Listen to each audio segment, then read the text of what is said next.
ಹೌದು ಪ್ರಿಯ ದೇವಜನರೇ, ಈ ಒಂದು ದಿವಸ ದೇವರು ತನ್ನ ಕೃಪೆಯಿಂದ ನಮಗೆ ಅನುಗ್ರಹಿಸಿಕೊಟ್ಟಿದ್ದಾನೆ. ದೇವರ ವಚನವನ್ನ ಕಲಿತುಕೊಳ್ಳುವುದಕ್ಕೆ ಇರುವಂತಹ ಅವಕಾಶ ಈ ಲೋಕದಲ್ಲಿ ಅತಿ ಶ್ರೇಷ್ಠವಾಗಿದೆ. ದೇವರು ನಮಗೆ ಕೊಟ್ಟಿರುವಂತಹ ಈ ವಚನ ಅದು ಈ ಲೋಕ ಜೀವನಕ್ಕೆ ಅದು ಬಹಳ ಪ್ರಾಮುಖ್ಯವಾಗಿದೆ. ಈ ಜೀವಮಾನದಲ್ಲಿ ನಾವು ದೇವರ ವಾಕ್ಯವನ್ನು ಕಲಿಯದೆ ಹೋದರೆ ಮುಂದಿನ ಜೀವಮಾನದಲ್ಲಿ ನಮಗೆ ಅದಕ್ಕೆ ಅವಕಾಶ ಇರಲ್ಲ. ಇಲ್ಲಿ ಮಾತ್ರ ನಮಗೆ ಅವಕಾಶ.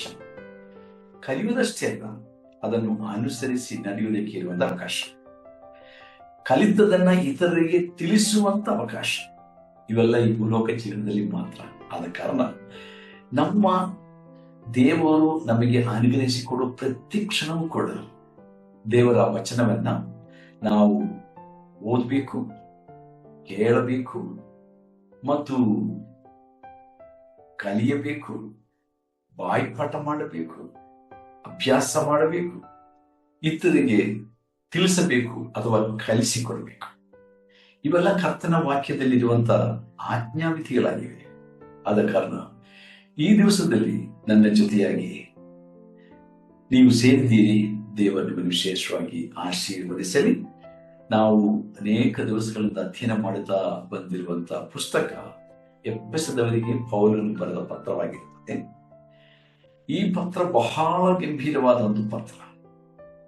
ಸಭೆ ಎಂಬ ಕ್ರಿಸ್ತನ ಶರೀರದ ಆ ಒಂದು ಶ್ರೇಷ್ಠವಾದ ಪದವಿ, ಆ ಒಂದು ಶರೀರಕ್ಕೆ ಕ್ರಿಸ್ತನೊಂದಿಗಿರುವಂತಹ ಸಂಬಂಧ, ಶಾಶ್ವತವಾದ ಈ ಸಂಬಂಧ ಮತ್ತು ವೈರಿಯ ಮೇಲೆ ಈ ಸಭೆ ಎಂಬ ದೇಹಕ್ಕೆ ಕ್ರಿಸ್ತನ ಕೊಟ್ಟಿರುವ ಅಧಿಕಾರ, ಆ ಅಧಿಕಾರದ ಚಲಾವಣೆ, ಇವೆಲ್ಲವನ್ನು ಬಹಳ ಸಂಪುಷ್ಟವಾಗಿ ನಮಗೆ ತಿಳಿಸುವಂತ ಶ್ರೇಷ್ಠವಾದ ಒಂದು ಪುಸ್ತಕವಾಗಿದೆ ಎಫೆಸದವರಿಗೆ ಬರೆದ ಪತ್ರ.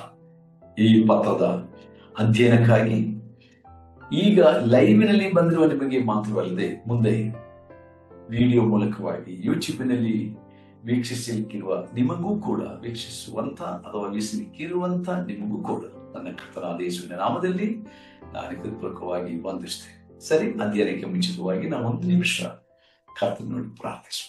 ಪ್ರೀತಿ ಸ್ವರೂಪನಾದ ದೇವರೇ, ಈ ಒಂದು ಸಂಜೆ ವೇಳೆಯಲ್ಲಿ ನಿನ್ನ ಪರಿಶುದ್ಧ ಪಾದದಲ್ಲಿ ನಾವು ನಿನ್ನ ವಾಕ್ಯದ ಮುಂದೆ ವಾಕ್ಯವನ್ನು ಕಲಿಯುವುದಕ್ಕೋಸ್ಕರವಾಗಿ ಸೇರಿ ಬಂದಿರುವಾಗ ಪವಿತ್ರಾತ್ಮ ದೇವರೇ, ನಮ್ಮ ಜ್ಞಾನೇಂದ್ರಿಯಗಳನ್ನು ನೀನು ಬೆಳಗಿಸು.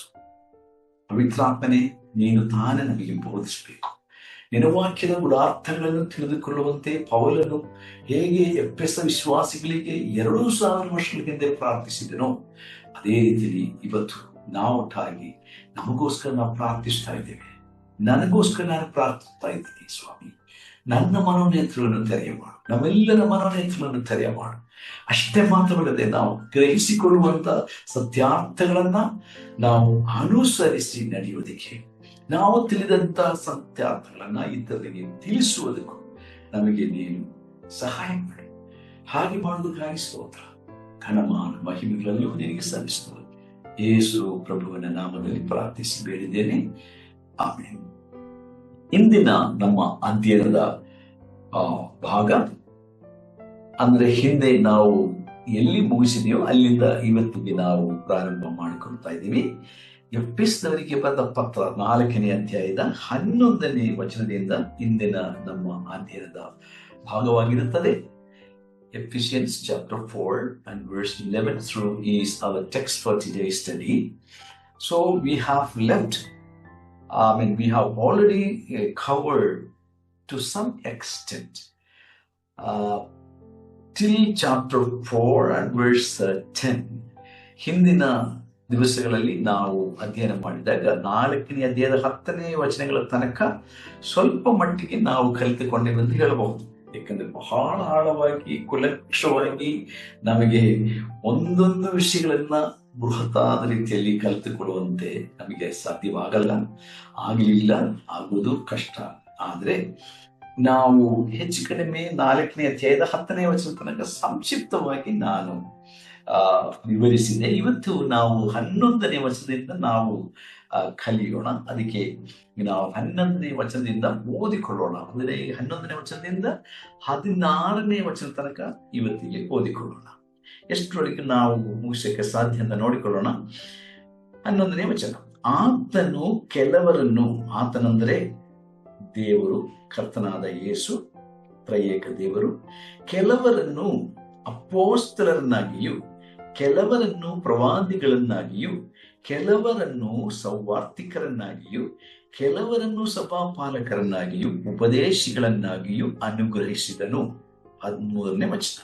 ನಾವೆಲ್ಲರೂ ನಂಬಿಕೆಯಿಂದಲೂ ದೇವಕುಮಾರನ ವಿಷಯವಾದ ಜ್ಞಾನದಿಂದಲೂ ಉಂಟಾಗುವ ಐಕ್ಯವನ್ನು ಹೊಂದಿ ಪ್ರವೀಣೆಗೆ ಬಂದವರಾಗಿ ಕ್ರಿಸ್ತನ ಪರಿಪೂರ್ಣತೆ ಎಂಬ ಪ್ರಮಾಣವನ್ನು ಮುಟ್ಟುವ ತನಕ, 11ನೇ ವಚನ, ಮತ್ತೆ ದೇವ ಜನರನ್ನು ಯೋಗ್ಯ ಸ್ಥಿತಿಗೆ ತರುವ ಕೆಲಸಕ್ಕೋಸ್ಕರವೂ ಸಭೆಯ ಸೇವೆಗೋಸ್ಕರವೂ ಕ್ರಿಸ್ತನ ದೇಹವು ಅಭಿವೃದ್ಧಿಯಾಗುವುದಕ್ಕೋಸ್ಕರವೂ ಆತನು ಇವರನ್ನು ಅನುಗ್ರಹಿಸಿದನು.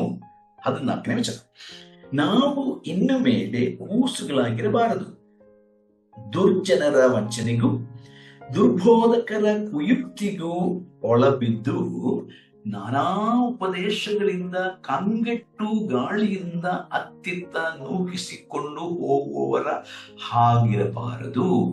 ಪ್ರೀತಿಯಿಂದ ಸತ್ಯವನ್ನು ಅನುಸರಿಸುತ್ತಾ ಬೆಳೆದು ಎಲ್ಲಾ ವಿಷಯಗಳಲ್ಲಿಯೂ ಕ್ರಿಸ್ತನ ಐಕ್ಯವನ್ನು ಹೊಂದುತ್ತಾ ಬರಬೇಕು. 16ನೇ ವಚನ. ಆತನೇ ಶಿರಸ್ಸು, ದೇಹವೆಲ್ಲ ಆತನ ದೊರೆತನದಲ್ಲಿದ್ದು ತನ್ನಲ್ಲಿರುವ ಎಲ್ಲಾ ನರಗಳಿಂದ ಬಿಗಿಯಾಗಿ ಜೋಡಿಸಲ್ಪಟ್ಟು ಪ್ರತಿ ಅಂಗದಿಂದ ಅದರದರ ಶಕ್ತಿಯ ಪ್ರಕಾರ ಸಹಾಯ ಹೊಂದಿ ಪ್ರೀತಿಯಿಂದ ಐಕ್ಯವಾಗಿದ್ದು ಕ್ಷೇಮಾಭಿವೃದ್ಧಿಯನ್ನು ಹೊಂದುತ್ತದೆ.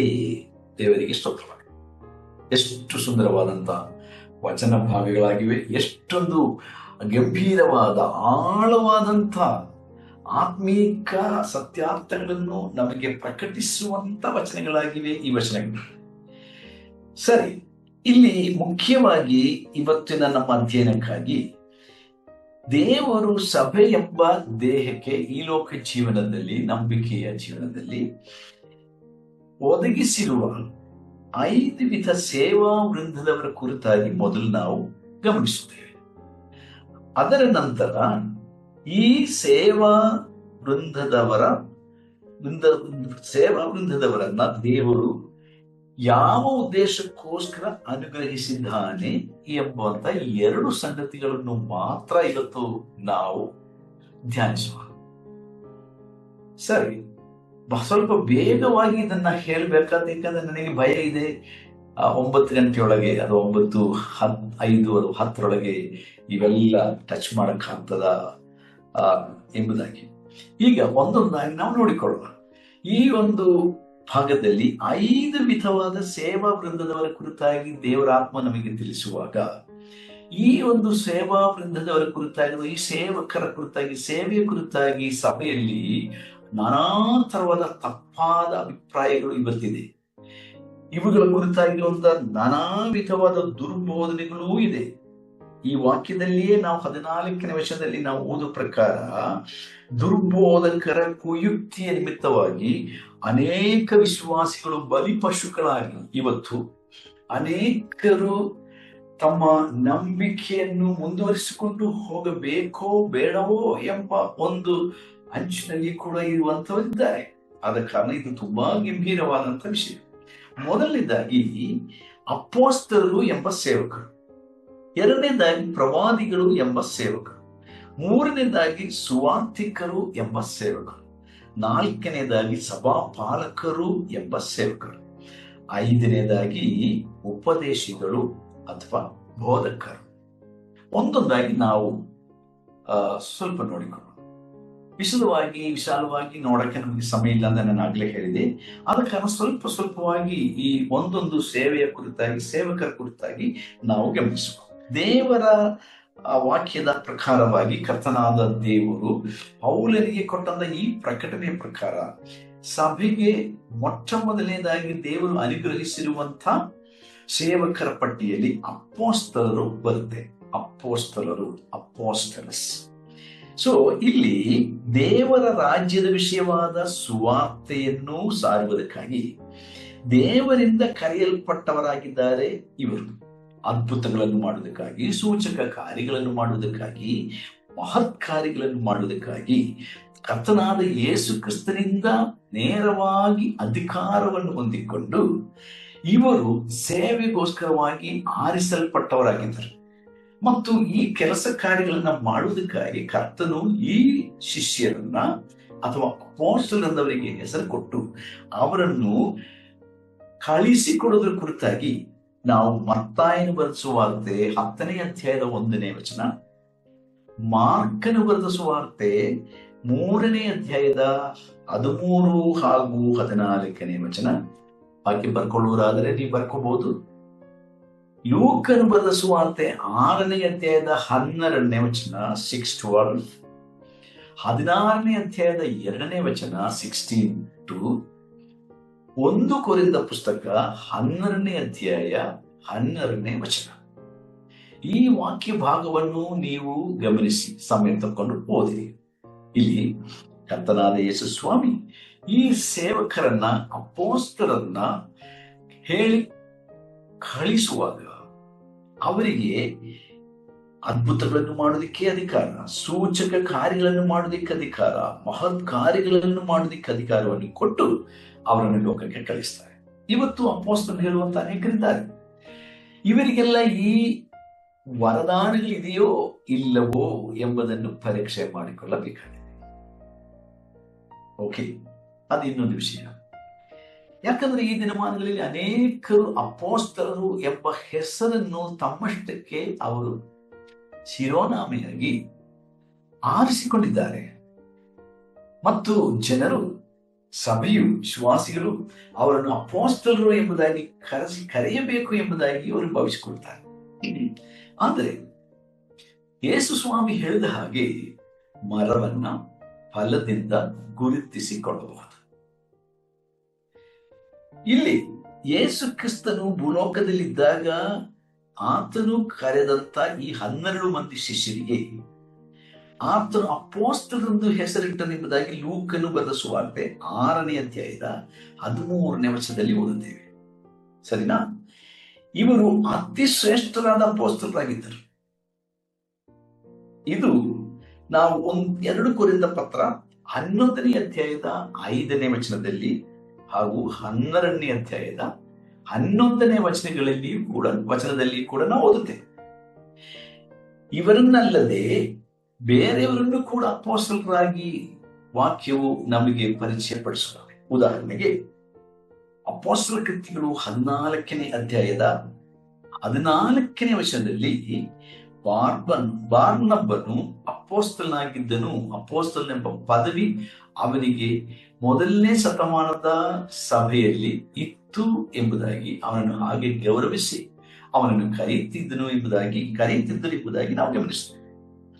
ಮತ್ತು ನಮ್ಮ ಕರ್ತನಾದ ಯೇಸು ಕ್ರಿಸ್ತನ ಸಹೋದರನಾದ ಯಾಕೋಬನು ಗಲಾತ್ಯದವರಿಗೆ ಬರೆದ ಪತ್ರ 1ನೇ ಅಧ್ಯಾಯ 19ನೇ ವಚನದಲ್ಲಿ ನಾವು ಅದನ್ನ ಗಮನಿಸ್ತೇವೆ. ಆಮೇಲೆ ತಿಮೊಥೆಯನು ಅಪೊಸ್ತಲನಾಗಿದ್ದನು, ಸಿಲ್ವನು ಅಪೊಸ್ತಲನಾಗಿದ್ದನು. ಇದರ ಕುರಿತಾಗಿ 1 ತೆಸಲೋನಿಕದವರಿಗೆ ಬರೆದ ಮೊದಲ ಪತ್ರ 1ನೇ ಅಧ್ಯಾಯದ 1ನೇ ವಚನ ಹೇಳುತ್ತೆ, ಹಾಗೂ 2ನೇ ಅಧ್ಯಾಯದ 6ನೇ ವಚನ ಹೇಳುತ್ತೆ. ತಿಮೊಥೆಯನು ಅಪೊಸ್ತಲನಾಗಿದ್ದನು, ಸಿಲ್ವನು ಅಪೊಸ್ತಲನಾಗಿದ್ದನು. ಮತ್ತೆ ರೋಮಾಪುರದವರಿಗೆ ಬರೆದ ಪತ್ರ 16ನೇ ಅಧ್ಯಾಯದ 7ನೇ ವಚನದಲ್ಲಿ ಓದುವಾಗ ಅಂದ್ರೋನಿಕ್ಯನು ಅಪೊಸ್ತಲನಾಗಿದ್ದನು. ಆಮೇಲೆ ಇನ್ನೊಬ್ಬನ ಬಗ್ಗೆ ಬರೆದದ್ದೇ ಯೂನಿಯನ್ ಎಂಬುದಾಗಿದೆ. ಯೂನಿಯನ್. ಈಗ ಇಲ್ಲಿ ಒಂದು ವಿಷಯ ನಾನು ಹೇಳಲಿಕ್ಕೆ ಬಯಸ್ತೀನಿ. ಅಂದ್ರಿಕ್ಕನ ಜೊತೆಯಲ್ಲಿ ಯೂನಿಯನ್ ಕುರಿತಾಗಿ ರೋಮಾಪುರದವರಿಗೆ ಬರೆದ ಪತ್ರ 16:7ನೇ ವಚನ ಹೇಳುತ್ತೆ. ಈಗ ಯೂನಿನು ಎಂಬ ಈ ಹೆಸರು ಅನೇಕ ವೇದ ಪಂಡಿತರ ಪ್ರಕಾರ ಅದು ಒಬ್ಬ ಸ್ತ್ರೀ ಹೆಸರು ಎಂಬುದಾಗಿ ವ್ಯಾಖ್ಯಾನಿಸುವರಿದ್ದಾರೆ. ಆದರೆ ಮೂಲ ಭಾಷೆಯಲ್ಲಿ ನಾವು ಗಮನಿಸುವಾಗ ಇದು ಸ್ತ್ರೀಯಲ್ಲ ಪುರುಷ ಎಂಬುದಾಗಿ ನಿಮಗೆ ಗೊತ್ತಾಗ್ತದೆ. ಈಗ ನಾನು ಯಾಕೆ ಇದನ್ನು ಹೇಳ್ತಾ ಇದ್ದೀನಿ ಅಂತ ಹೇಳಿದ್ರೆ, ಈ ದಿನಮಾನಗಳಲ್ಲಿ ಈ ಶತಮಾನದಲ್ಲಿ ಅನೇಕ ಸ್ತ್ರೀಯರು ಅಪೊಸ್ತಲರು ಎಂಬ ಹೆಸರನ್ನ ಧರಿಸಿಕೊಂಡಿದ್ದಾರೆ. ಓಕೆ, ಆದ ಕಾರಣ ಅವರು ತಮ್ಮ ವಾದಕ್ಕೋಸ್ಕರವಾಗಿ ಈ ಯೂನ್ಯನ್ನು ಎಂಬುದು ಯೂನ್ಯಳು ಎಂಬುದಾಗಿ ಅವರು ಕರೀತಾರೆ. ಈ ಯೂನಿಯನ್ ಎಂಬುದು ಅದು ಯೂನ್ಯಳು, ಅದು ಸ್ತ್ರೀ ಅಥವಾ ಒಬ್ಬ ಮಹಿಳೆ, ಒಬ್ಬ ಸಹೋದರಿ ಎಂಬುದಾಗಿ ಅವರು ಕರೀತಾರೆ. ಅಪೊಸ್ತಲರ ಮಧ್ಯದಲ್ಲಿ, ಅಪೊಸ್ತಲರ ನಡುವಿನಲ್ಲಿ ಮೊದಲನೇ ಶತಮಾನದಲ್ಲಿ ಇವಳು ಬಹಳವಾಗಿ ಒಬ್ಬ ಶ್ರೇಷ್ಠ ಸೇವಕಿಯಾಗಿದ್ದಲೇ ಹೊರತು ಅವಳು ಅಪೊಸ್ತಲರಾಗಿದ್ದಳು ಎಂಬುದಾಗಿ ನಾವು ಸಮರ್ಥಿಸುವುದಕ್ಕೆ ಹೋದರೆ ಅದು ತಪ್ಪು. ಕೆಲವು ವೇದ ಪಂಡಿತರು ಇವಳು ಈ ಯೂನ್ಯನು ಎಂಬುದು ಯೂನ್ಯನು ಎಂಬುದಾಗಿ ಹೇಳಿಕೊಂಡು ಸಹೋದರಿಯರು, ಸ್ತ್ರೀಯರು, ಮಹಿಳೆಯರು ಅಪೊಸ್ತಲರಾಗುವುದಕ್ಕೆ ತಪ್ಪಿಲ್ಲ, ಅಪೊಸ್ತಲರಾಗುವುದಕ್ಕೆ ಯೋಗ್ಯತೆ ಇದೆ ಎಂಬುದಾಗಿ ಬೋಧನೆ ಮಾಡಿ ಹೋಗಿದ್ದಾರೆ. ಅದಕ್ಕೋಸ್ಕರ ನಾನು ಈ ವಚನ ಹೇಳಿದ್ದೆ. ಆದರೆ ನಾನು ತಿಳಿದ ಮಟ್ಟಿಗೆ ಯೂನ್ಯನು ಎಂಬುವಂತ ಈ ಹೆಸರು, ಜೂನಿಯಸ್ ಇಂಗ್ಲಿಷ್ನಲ್ಲಿ, ಅದು ಒಬ್ಬ ಪುರುಷನ ಹೆಸರು ಪುಲ್ಲಿಂಗವಾಗಿ ಬಳಸಲಾಗಿದೆ, ಸ್ತ್ರೀಲಿಂಗವಾಗಿ ಅಲ್ಲ. ಸರಿ, ಅದ್ರ ಬಗ್ಗೆ ನೀವೇ ಮತ್ತಷ್ಟು ತನಿಖೆ ಮಾಡಿಕೊಳ್ಳಿ, ನಿಮಗೆ ನಾನು ಬಿಟ್ಬಿಡ್ತೀನಿ. ಆದ್ರೆ ಕರ್ತನಾದ ಯೇಸು ಸ್ವಾಮಿ 12 ಮಂದಿ ಶಿಷ್ಯರನ್ನು ಆರಿಸಿಕೊಂಡಾಗ ಅವರನ್ನು ಅಪೊಸ್ತಲರೆಂದು ನಾಮಕರಣ ಮಾಡುವಾಗ ಅವರಲ್ಲಿ ಒಬ್ಬರೂ ಸಹ ಸ್ತ್ರೀಯರಿರಲಿಲ್ಲ. ಆದ್ರೆ ಈಗಿನ ದಿನಮಾನಗಳಲ್ಲಿ ಈ ಒಂದು ವಾದ ಮಂಡಿಸಿಕೊಂಡು ಸ್ತ್ರೀಯರಿಗೆ ಅಪೊಸ್ತಲರು ಆಗುವುದಕ್ಕೆ ಯೋಗ್ಯತೆ ಇದೆ ಎಂಬುದಾಗಿ ಈ ಒಂದು ಹೆಸರನ್ನ ಮಾತ್ರ ತೆಗೆದುಕೊಂಡು ಯೂನ್ಯನು ಎಂಬ ಹೆಸರನ್ನ ಯೂನಿಯರೆಂದು ಹೇಳಿಕೊಂಡು ವಾದ ಮಾಡುವಂತ ಅನೇಕ ಸೇವಕರಿದ್ದಾರೆ. ಸರಿ, ಇರಲಿ. ಈಗ ತೀರ್ಥನ ಪುಸ್ತಕ 1ನೇ ಅಧ್ಯಾಯದ 5ನೇ ವಚನದಲ್ಲಿ ನಾವು ಗಮನಿಸುವಾಗ ಇವರ ಕುರಿತಾಗಿ ಮತ್ತೆ ನಾವು ಓದ ತೀರ್ಥನು ಕೂಡ ಅವನು ಅಪೊಸ್ತಲನಾಗಿದ್ದಾಗಿ ನಾವು ನೋಡ್ತೇವೆ. ಅಪೊಸ್ತಲನು ಎಂಬ ಪದ ಹೆಸರು ತೀರ್ಥನಿಗೂ ಕರೆದದ್ದಾಗಿ 1ನೇ ಶತಮಾನದ ಸಭೆಯವರು ಅಥವಾ ನಾಯಕರುಗಳು, ಹಿರಿಯರು ಕರೆದದ್ರ ಕುರಿತಾಗಿ ತೀರ್ಥ 1ನೇ ಅಧ್ಯಾಯದ 5ನೇ ವಚನದಲ್ಲಿ ನಾವು ಗಮನಿಸ್ತೇವೆ. ಓಕೆ, ಸೊ ಅಪೊಸ್ತಲರು ಎಂಬ ಈ ಒಂದು ಗ್ರೀಕ್ ಪದದ ಅರ್ಥ ಏನು? ಅಪೊಸ್ತಲನು ಅಂದರೆ one who is sent for a very specific purpose, ಪ್ರತ್ಯೇಕವಾದ ಉದ್ದೇಶಪೂರ್ವಕವಾಗಿ ಕಳುಹಿಸಲ್ಪಟ್ಟಂತ ಒಬ್ಬ ವ್ಯಕ್ತಿಗೆ ಯೇಸು ಸ್ವಾಮಿ ಮತ್ತು ಮೊದಲ ಶತಮಾನದ ವಿಶ್ವಾಸಿಗಳು ಹಾಗೂ ಸಭಿಕರು ಕರೆದಂತ ಹೆಸರೇ ಅಪೊಸ್ತಲರು ಅಥವಾ ಅಪೊಸ್ತಲನು. ಈಗ ಅಪೊಸ್ತಲಗಳಲ್ಲಿ ನಿಜ ಸೇವಕರು ಯಾರೆಂಬುದನ್ನು ಜಾಗ್ರತೆಯಿಂದ ನಾವು ಪರೀಕ್ಷಿಸಬೇಕು ಈ ದಿನಗಳಲ್ಲಿ. ಯಾಕೆ ಗೊತ್ತಾ? ಪ್ರಕಟಣೆ ಪುಸ್ತಕ 2ನೇ ಅಧ್ಯಾಯದ ನಾವು ಓದುವಾಗ, in the book of revelation, ಪ್ರಕಟಣೆ ಪುಸ್ತಕದಲ್ಲಿ 2ನೇ ಅಧ್ಯಾಯದ 2ನೇ ವಚನವನ್ನು ಗಮನಿಸಿರಿ. ಅಲ್ಲಿ ನಿನ್ನ ಕೃತ್ಯಗಳನ್ನು ನೋಡ್ರಿ. ಇಲ್ಲಿ 7 ಸಭೆಗಳಿಗೆ ಪತ್ರ ಬರೆಯುವಾಗ ಮೊದಲನೇ ಪತ್ರ ಬರೆದದ್ದು ಎಫೆಸ ವಿಶ್ವಾಸಿಗಳಿಗೆ ಅಥವಾ ಎಫೆಸ ಪಟ್ಟಣದಲ್ಲಿದ್ದಂತ ವಿಶ್ವಾಸಿಗಳಿಗೆ ಅಂತ ನಮಗೆ ಇಲ್ಲಿ ಗೊತ್ತಾಗ್ತದಲ್ವಾ? 2ನೇ ಅಧ್ಯಾಯದ 2ನೇ ವಚನ ನೋಡ್ರಿ. ನಿನ್ನ ಕೃತ್ಯಗಳನ್ನು, ಪ್ರಯಾಸವನ್ನು, ತಾಳ್ಮೆಯನ್ನು ಬಲ್ಲೆನು. ಆಮೇಲೆ ನೋಡ್ರಿ, ನೀವು ದುಷ್ಟರನ್ನು ಸಹಿಸಲಾರಿ. ನೆಕ್ಸ್ಟ್ ಮುಂದೆ, ಅಪೊಸ್ತಲರಲ್ಲದಿದ್ದರು, ನೋಡ್ರಿ, ಅಪೊಸ್ತಲರಲ್ಲದಿದ್ದರು ತಮ್ಮನ್ನು ಅಪೊಸ್ತಲರೆಂದು ಹೇಳಿಕೊಳ್ಳುವವರನ್ನು ನೀನು ಪರೀಕ್ಷಿಸಿ ಅವರನ್ನು ಸುಳ್ಳುಗಾರರೆಂದು ಕಂಡುಕೊಂಡಿ. ನೋಡ್ರಿ, ಎಫೆಸ ಪತ್ರಕ್ಕೆಯಲ್ಲಿ ನಾವೀಗ ಗಮನಿಸ್ತಾ ಇರುವುದೇನು? ನಿಜವಾದ ಅಪೊಸ್ತಲನು ಯಾರು, ಅವನ ಗುಣಗಳೇನು, ಅವನು ಏನಕ್ಕೋಸ್ಕರ ಆರಿಸಿ ಕಳುಹಿಸಲ್ಪಟ್ಟಿದ್ದಾನೆ. ಓಕೆ, ಈಗ ಇಲ್ಲಿ ಪ್ರಕಟಣೆ ಪುಸ್ತಕ ಬೈಬಲ್ನ ಕೊನೆಯ ಪುಸ್ತಕ. ಈ ಪ್ರಕಟಣೆ ಪುಸ್ತಕದಲ್ಲಿ ದೇವರು ಸಭಾಪಾಲಕರಿಗೆ ಬರೀತಾ ಇದ್ದಾನೆ. ಸಭೆಯ ದೂತನು ಎಂದು ಹೇಳುವಾಗ ಸಭಾಪಾಲಕನು, ಪಾಸ್ಟರ್. ಸೊ ಇಲ್ಲಿ ಪಾಸ್ಟರ್ ಮೂಲಕವಾಗಿ ಎಫೆಸ ವಿಶ್ವಾಸಿಗಳಿಗೆ ದೇವರು ಕರ್ತನಾದ ಯೇಸು ಸಭೆಯಪ್ಪ ದೇಹಕ್ಕೆ ಶರೀರಕ್ಕೆ ಶಿರಸ್ಸಾಗಿರುವಂತ ಯೇಸು ಸ್ವಾಮಿ ಎಚ್ಚರಿಸಿಕೊಂಡು ಹೇಳುವಂತ ಗಮನಿಸಿರಿ. ಆ ಪದಗಳನ್ನು ಗಮನಿಸಿರಿ, ಆ ಎಚ್ಚರಿಕೆಯ ಮಾತುಗಳನ್ನು ಗಮನಿಸಿರಿ. ನೀವು ಪರೀಕ್ಷೆ ಮಾಡುವವರಾಗಿದ್ದೀರಿ. ಏನನ್ನು ಪರೀಕ್ಷೆ ಮಾಡಿದರು, ಯಾರನ್ನು ಪರೀಕ್ಷೆ ಮಾಡಿದರು? ಅಪೊಸ್ತಲರೆಂದು ಹೇಳಿಕೊಂಡು ತಿರುಗಾಡುವಂತ ಜನರು. ಅವರ ಅಪೊಸ್ತಲರಲ್ಲ, ನಿಜವಾದ ಅಪೊಸ್ತಲರಲ್ಲ, ದೇವರಿಂದ ಪ್ರತ್ಯೇಕವಾದ ಉದ್ದೇಶಕ್ಕಾಗಿ ಕರೆಸಿಕೊಂಡವರಲ್ಲ, ದೇವರು ಅಧಿಕಾರ ಕೊಟ್ಟು ಕಳುಹಿಸಲ್ಪಟ್ಟವರು ಅಲ್ಲ.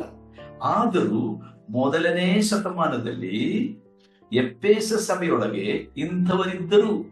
ಈಗ ಪೌಲನು ಎಫೆಸ ಪತ್ರವನ್ನು ಬರೆಯುವಾಗ ಈ ಎಫೆಸ ಪತ್ರದಲ್ಲಿ ಕೂಡ ಪೌಲನು ಹೇಳುವುದೇನು? ದೇವರು ಸಭೆಯೆಂಬ ದೇಹಕ್ಕೆ ನೇಮಿಸಿರುವಂತ 5 ವಿಧವಾದ ಸೇವಕರು. ಅವರಲ್ಲಿ ಮೊದಲನೆಯದು ಅಪೊಸ್ತಲರು. ಸೊ ಇವತ್ತು ಕೂಡ ದೇವರು ನಮಗೆ ಹೇಳುವಂತ ಎಚ್ಚರಿಕೆಯ ಮಾತೇನು? ಈ 21ನೇ ಶತಮಾನದಲ್ಲಿ ಕೂಡ ಅನೇಕರು ಅಪೊಸ್ತಲರು ಹೇಳಿಕೊಂಡು ಹೆಸರು ಮಾಡಿಕೊಂಡು ತಿರುಗಾಡ್ತಾರೆ. ಆದರೆ ಇವರು ಸುಳ್ಳಾದ ಅಪೊಸ್ತಲರು ಎಂಬುದಾಗಿ ತಿಳಿದುಕೊಳ್ಳುವಂತ ಜ್ಞಾನ ವಿವೇಕ ನಮಗೆ ಬೇಕು. ಇವತ್ತು ನಾನು ಮೊದಲೇ ಹೇಳಿದ ಹಾಗೆ ಫಲವನ್ನು ಗುರುತಿಸಿದರೆ ಮರವನ್ನ ನಾವು ಗುರುತಿಸಿಕೊಳ್ಳಬಹುದು. ಸೊ ಇಲ್ಲಿ ಪೌಲನು ಹೇಳುವಂತಹ ವಾಕ್ಯಕ್ಕೂ ಇಲ್ಲಿ ಪ್ರಕಟಣೆ ಗ್ರಂಥದಲ್ಲಿ ಯೇಸು ಸ್ವಾಮಿ ತಾನೇ ತನ್ನ ದೂತನಿಗೆ ಅಥವಾ ಸಭೆಯ ಪಾಲಕನಾಗಿರುವಂತ ದೂತನಿಗೆ ಹೇಳುವಾಗ ಅಪೊಸ್ತಲರಲ್ಲದಿದ್ದರೂ ತಮ್ಮನ್ನು ಅಪೊಸ್ತಲರೆಂದು ಹೇಳಿಕೊಳ್ಳುವವರು ಮೊದಲನೇ ಶತಮಾನದಲ್ಲಿ ಇದ್ದರು.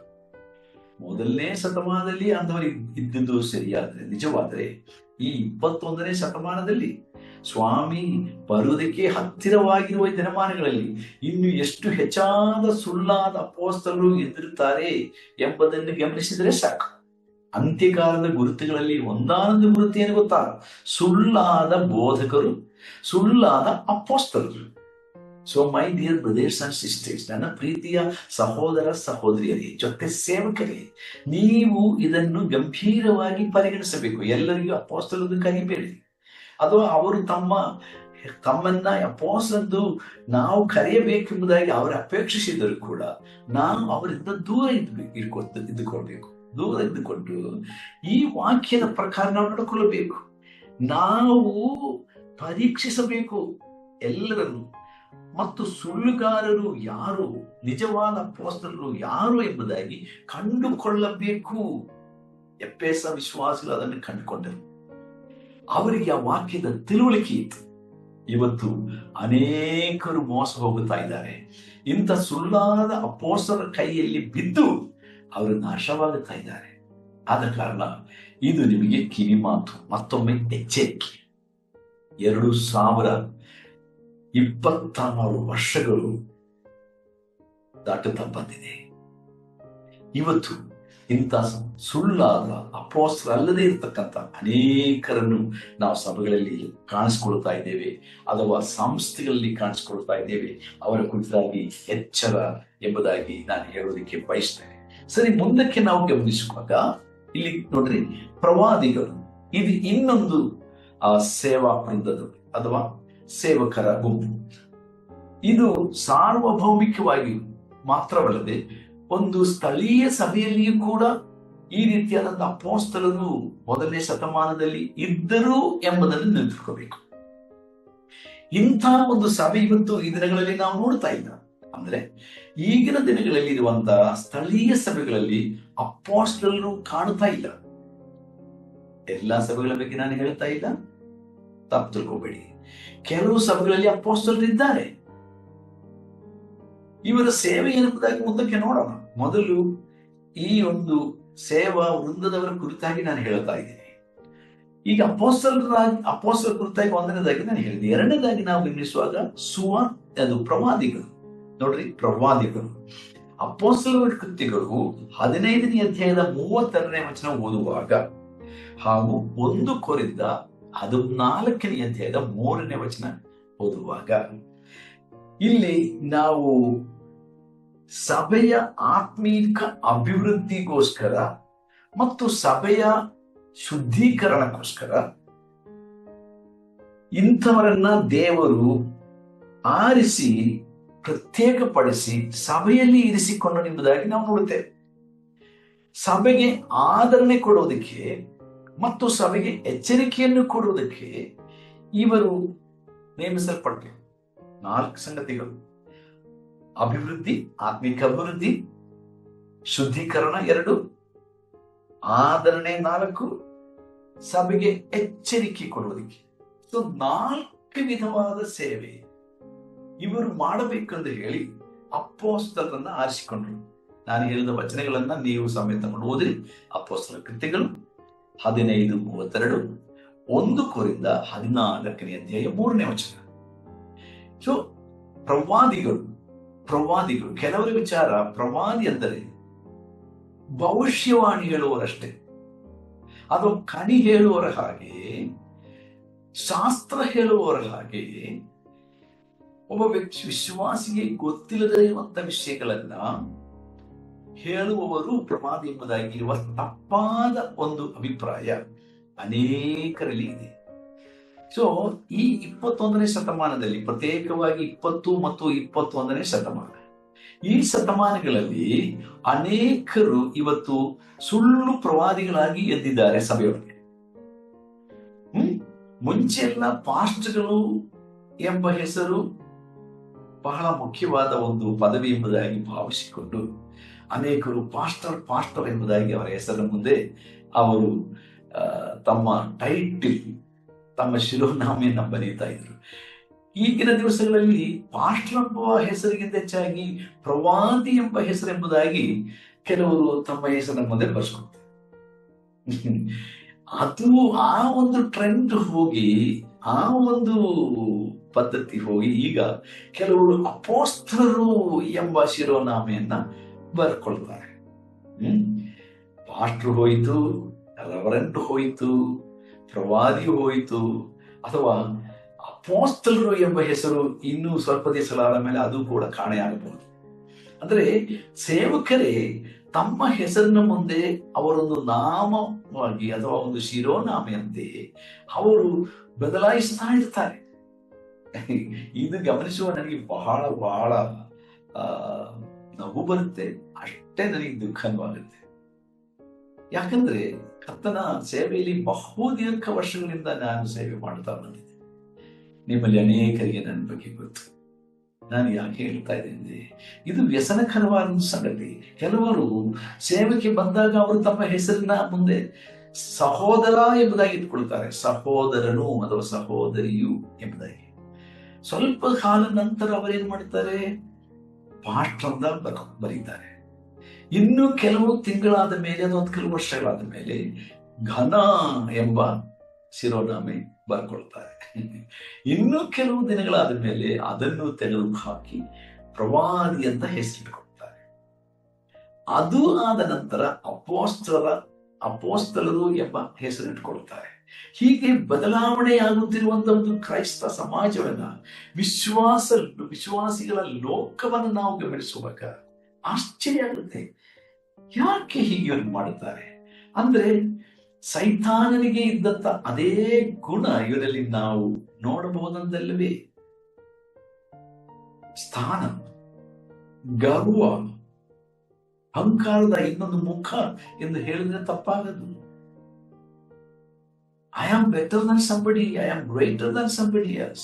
ಅದು I am greater than you, me better than you. ನಿಮಗಿಂತ ನಾನು ಶ್ರೇಷ್ಠ ಎಂದು ನಾವು ನನಗಿಂತ ಇತರರು ಶ್ರೇಷ್ಠ ಎಂಬುದಾಗಿ ನಾವು ಭಾವಿಸಿಕೊಳ್ಳಬೇಕೆಂದು ದೇವರಾತ್ಮ ನಮಗೆ ಎಚ್ಚರಿಸುವಾಗ ಅನೇಕ ಬಾರಿ ನಾವೇನ್ ಅಂದ್ಕೊಳ್ತೀವಿ, ನಾನು ಇತರ ಎಲ್ಲರಿಗಿಂತ ಶ್ರೇಷ್ಠ, ಆದ ಕಾರಣ ನನಗೆ ಈಶ್ವರವನ್ನು ನಂಬಬೇಕು, ಎಲ್ಲರೂ ನನ್ನನ್ನ ಹೀಗೆ ಕಾಣಬೇಕು, ಕರೆಯಬೇಕು, ಪರಿಗಣಿಸಬೇಕು ಎಂಬುವಂತ ಒಂದು ಮನೋಭಾವ ಅಲ್ಲವೇ? ಸರಿ, ಪ್ರವಾದಿ prophet is not just simply for telling, ಮುಂದನ ಸಂಭವಗಳ ಕುರಿತಾಗಿ ಅಥವಾ ಮುಂದನ ಕಾಲದಲ್ಲಿ ನಡೆಯಲಿಕ್ಕಿರುವಂತ ಕಾರ್ಯಗಳ ಕುರಿತಾಗಿ ಸೂಚಿಸುವುದಷ್ಟೇ ಅಲ್ಲ ಪ್ರವಾದಿಯ ಕೆಲಸ. ಇದು ಒಂದು ಭಾಗವಷ್ಟೇ, ಒಂದು ನಾಣ್ಯದ ಒಂದು ಭಾಗ, ಒಂದು ಸೈಡಿನ ಹಾಗೆ, ಒಂದು ಬದಿಯ ಹಾಗೆ. ನಾಣ್ಯಕ್ಕೆ ಎರಡು ಬದಿ ಇದೆ.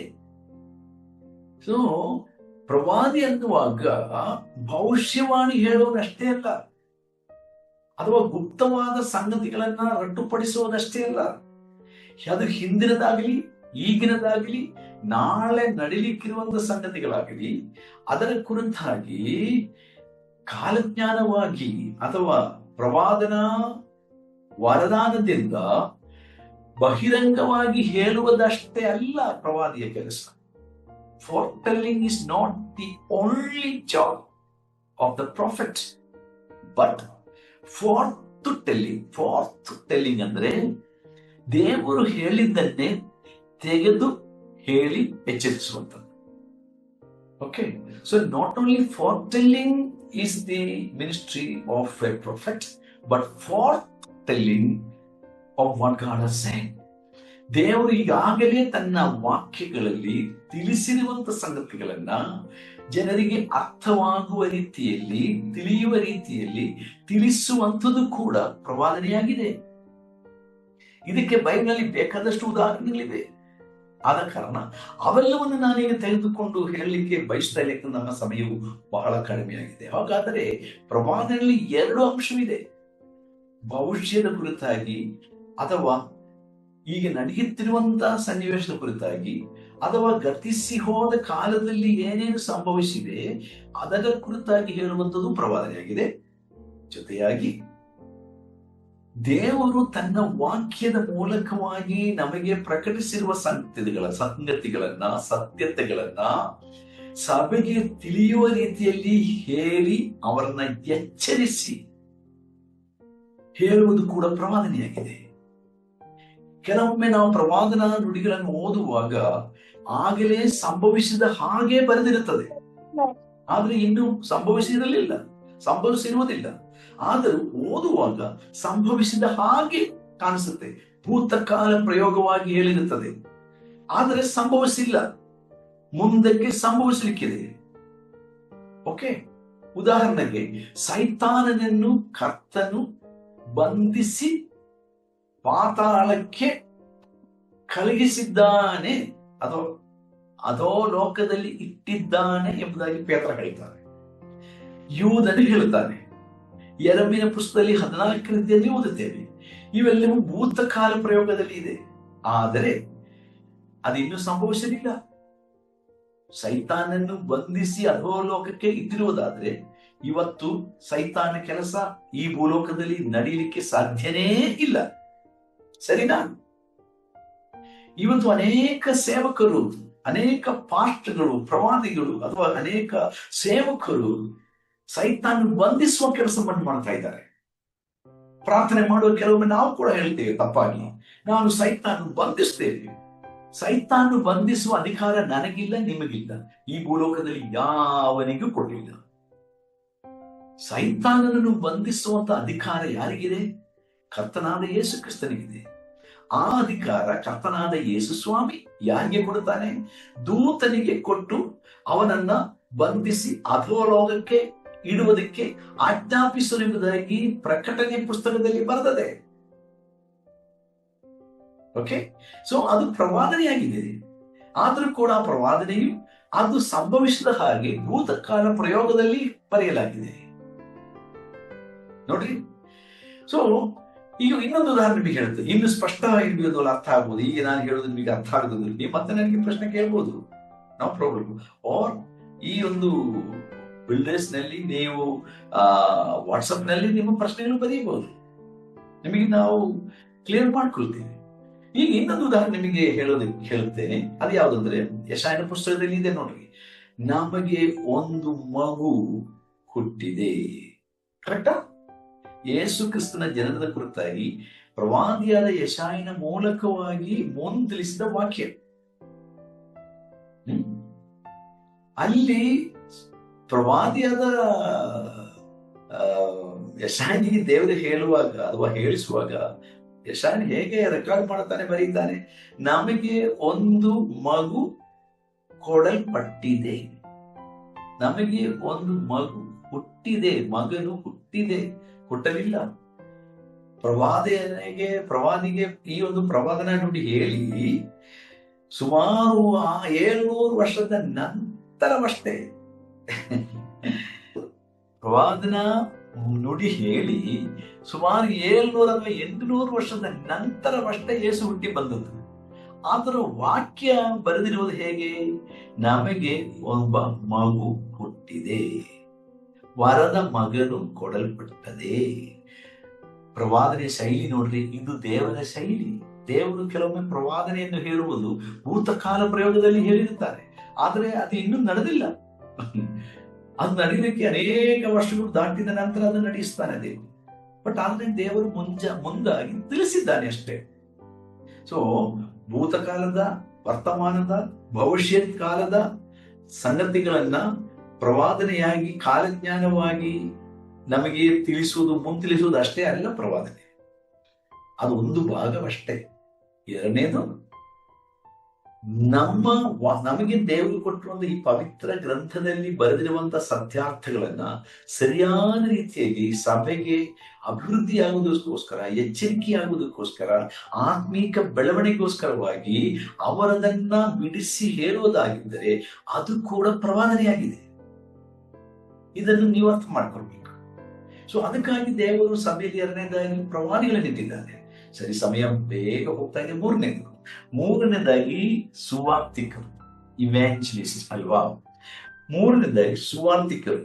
ಇಲ್ಲಿ ನಾವು ಗಮನಿಸುವಾಗ ಇವರು ಕ್ರಿಸ್ತನ ಸುವಾರ್ತೆಯನ್ನು ಎಲ್ಲಾ ಕಡೆಗಳಲ್ಲಿ ಹೋಗಿ ಸಾರಿ ಜನರಲ್ಲಿ ಪಾಪದ ಅರಿವನ್ನು ಹುಟ್ಟಿಸಿ ಅವರನ್ನು ಪಶ್ಚಾತ್ತಾಪದೆಡೆಗೆ ನಡೆಸಿ ಯೇಸು ಕ್ರಿಸ್ತನನ್ನು ರಕ್ಷಕನಾಗಿ, ದೇವರಾಗಿ, ಒಡೆಯನಾಗಿ ನಂಬಿಕೆಗೆ ನಡೆಸಿ ಹೀಗೆ ನಂಬುವವರಿಗೆ ಶಿಷ್ಯರನ್ನಾಗಿ ಮಾಡುವುದಕ್ಕಾಗಿ ತ್ರಿಯೇಕ ದೇವರ ಹೆಸರಿನಲ್ಲಿ ದೀಕ್ಷಾ ಸ್ನಾನ ಪಡಿಸಬೇಕು. ಹೀಗೆ ದೀಕ್ಷಾ ಸ್ನಾನ ಕೊಟ್ಟು ಅವರನ್ನ ಸಭೆಗೆ ಸೇರಿಸುವ ಕೆಲಸ ಇದು ಸುವಾರ್ತಿಕರ ಕೆಲಸವಾಗಿದೆ. ಇದು ನಿಜವಾಗಿ ಬೈಬಲ್ ಹೇಳುವಂತ ಸುವಾರ್ತಿಕರು. ಇಂಥ ಸುವಾರ್ತಿಕರು ಬಹಳ ಕಡಿಮೆ ಅಲ್ವಾ? ಒಂದು ಜಾಗಕ್ಕೆ ಹೋಗಿ ಸುವಾರ್ತೆ ಕೇಳದೇ ಇರುವಂತಹ ಒಂದು ಜಾಗ, ಅದು ನಗರವಾಗಬಹುದು, ಪಟ್ಟಣ ಆಗಬಹುದು, ಅಥವಾ ಹಳ್ಳಿ ಆಗಬಹುದು, ಹೋಬಳಿ ಆಗಬಹುದು, ಅಲ್ಲಿಗೆ ಹೋಗಿ ಅಲ್ಲಿ 1-2 ವರ್ಷ ನೆಲೆಸಿಕೊಂಡು ಅಲ್ಲಿನ ಜನರಿಗೆ ಯೇಸು ಕ್ರಿಸ್ತನ ಪರಿಚಯ ಪಡಿಸಿ ಅವರನ್ನ ಪಶ್ಚಾತ್ತಾಪಗಳಿಗೆ ನಡೆಸಿ ಅವರನ್ನ ದೇವರ ಮಕ್ಕಳಾಗುವಂತೆ ಮಾಡಿ ಅವನಿಗೆ ನಂಬಿದವರನ್ನ ದೀಕ್ಷಾಸನ ಪಡಿಸಿ ಅವರನ್ನ ಪಾಸ್ಟ್ರ ಕೈಗೆ ಒಪ್ಪಿಸುವುದು, ಇದು ಸುವಾರ್ತಿಕನ ಕೆಲಸ. This is the true work of an evangelist. ಇವತ್ತು ಇವ್ಯಾಂಜಲಿಸ್ಟ್ ಅಥವಾ ಸಂವಾರ್ತಿಕರು ಎಂಬುದಾಗಿ ಚಾಪೆ ಹಾಕಿಸಿಕೊಂಡ್ರ ಬಗ್ಗೆ ಆಲೋಚನೆ ಮಾಡ್ರಿ. ಅವರ ಬಗ್ಗೆ ಈ ಶಿರೋನಾಮ ಇರೋದ್ರ ಬಗ್ಗೆ ಯೋಚನೆ ಮಾಡ್ರಿ. ಹೀಗೆ ಶಿರೋನಾಮೆ ಮಾಡಿಕೊಂಡವರು ಎಷ್ಟು ಜನ ಈ ರೀತಿಯ ಕೆಲಸ ಮಾಡುತ್ತಾರೆ ನೋಡ್ರಿ. ಅಪೊಸ್ತಲರ ಕೃತ್ಯಗಳು 8ನೇ ಅಧ್ಯಾಯ 4ರಿಂದ 21ನೇ ವಚನ ಸಮಯ ತಗೊಂಡು ಓದಿರಿ. 8ನೇ ಅಧ್ಯಾಯದ 35ನೇ ವಚನ, 21ನೇ ಅಧ್ಯಾಯದ 8ನೇ ವಚನ, ಎಲ್ಲ ಅಪೊಸ್ತಲರ ಕೃತ್ಯಗಳಿವೆ. ಹಾಗೂ 2 ತಿಮೊಥೆಯ ಪತ್ರ, ತಿಮೊಥೆಯನಿಗೆ ಬರೆದ 2ನೇ ಪತ್ರ 4ನೇ ಅಧ್ಯಾಯದ 5ನೇ ವಚನ. ಪೌಲನು ತಿಮೊಥೆಯನಿಗೆ ಬರೆಯುವಾಗ ಇದನ್ನ ಬರೀತಾನೆ. ಈ ವಾಕ್ಯಗಳನ್ನ ನೀವು ಓದಿದರೆ, ಅರ್ಥವಾಗಿದ್ರೆ 1-2 ಸಲ ಓದಿರಿ, ಆಗ ನಿಮಗೆ ಅರ್ಥ ಆಗ್ತದೆ ಒಬ್ಬ ಸುವಾರ್ತಿಕನು ಏನು ಮಾಡುತ್ತಿದ್ದನು ಎಂಬುದಾಗಿ. ಈಗ ಸುವಾರ್ತಿಕನಂದ್ರೆ ಯಾರು ಅಂತ ನಾನು ಹೇಳಿದೆ. ನಾಲ್ಕನೆಯದು ಸಭಾಪಾಲಕ, ಪಾಸ್ಟರ್, ಪೋಯಿಮನ್ ಮೂಲ ಭಾಷೆಯಲ್ಲಿ. ಇಂಗ್ಲಿಷ್ನಲ್ಲಿ ಶೆಫರ್ಡ್ ಅಂತ ಹೇಳ್ಬೋದು, ಶೆಫರ್ಡ್, ಕುರುವ.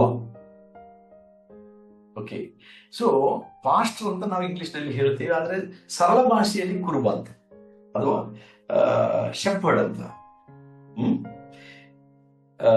ಇಲ್ಲಿ ನಾವು ಗಮನಿಸುವಾಗ ಆಯಾ ಸ್ಥಳಗಳಲ್ಲಿ ಅಥವಾ ಗ್ರಾಮಗಳಲ್ಲಿ, ಯಾವಾಗಬಹುದು ಪಟ್ಟಣ ಆಗ್ಬಹುದು, ಯಾವುದೇ ಮಹಾನಗರ ಆಗ್ಬಹುದು, ಅಲ್ಲಿ ರಕ್ಷಣೆ ಹೊಂದಿ ದೀಕ್ಷಾಸನ ಮಾಡಿಸಿಕೊಂಡು ಸಭೆಗೆ ಸೇರಿರುವ ವಿಶ್ವಾಸಿಗಳನ್ನ ಯೇಸು ಕ್ರಿಸ್ತನಲ್ಲಿ ವಾಕ್ಯೋಪದೇಶದ ಮೂಲಕವಾಗಿ ಬೆಳೆಸುವುದು, ಆಮೇಲೆ ಅವರ ಆತ್ಮೀಕ ಬೆಳವಣಿಗೆಗೋಸ್ಕರವಾಗಿ, ಆತ್ಮೀಕ ಸ್ಥಿರತೆಗೋಸ್ಕರವಾಗಿ ಅವರಿಗೆ ಹೆಚ್ಚೆಚ್ಚಾಗಿ ವಾಕ್ಯದ ಉಪದೇಶವನ್ನು ಕೊಟ್ಟು ಅವರನ್ನ ಪರಿಪೂರ್ಣತೆಗೆ ನಡೆಸುವಂಥದ್ದು, ಕ್ರಿಸ್ತನ ಸಾರೂಪ್ಯಕ್ಕೆ ಅವರನ್ನ ರೂಪಿಸುವಂಥದ್ದು.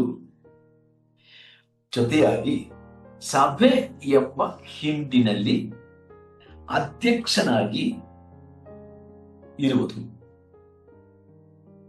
ಓಕೆ, ಅಥವಾ ಅಧ್ಯಕ್ಷರನ್ನಾಗಿ ದೇವರು ನೇಮಿಸಿದ್ದಾನೆ ಇವರನ್ನ ಎಂಬುದಾಗಿ ಬರದೆ ಅಧ್ಯಕ್ಷ.